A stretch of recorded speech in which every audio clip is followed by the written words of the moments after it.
Basic lang to mga kaibigan kapag magpalit po tayo ng clutch lining ng Yamaha EC o Sniper, syempre mauna po yung clutch lining at susunod yung clutch plate.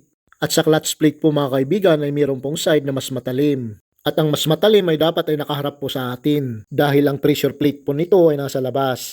So ang guide po ninyo mga kaibigan sa kahit anong makina ng motorsiklo, ang mas matalim na side ng clutch plate ay dapat nakaharap sa pressure plate. At ito pa mga kaibigan ay huwag kalimutan ang bulitas na ito. Dahil kapag nakalimutan po yan ay hindi po ma-adjust ang clutch. Kaya bago natin isalpak ang pressure plate ay siguraduhin na nandyan po yan. At tandaan po sa mga naka 5 spring ay meron pong markings yan. Pero dito sa stock na 4 spring ng Yamaha EC ay wala pong markings yan.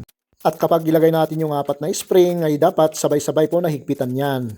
At bago natin ilagay yung crankcase cover ay dapat mag-adjust na tayo ng clutch. Dahil kapag kulang po yung adjust natin at hindi makuha sa adjust sa clutch cable, ay kailangan nating baklasin ulit yung crankcase cover. At sa mga nagtatanong kung anong kaparehas ng clutch lining ng Yamaha EC ay parehas lang po sila sa Sniper 150. At sa mga gustong mag-order, andyan po yung link sa baba ng video at ilalagay ko rin sa comment section.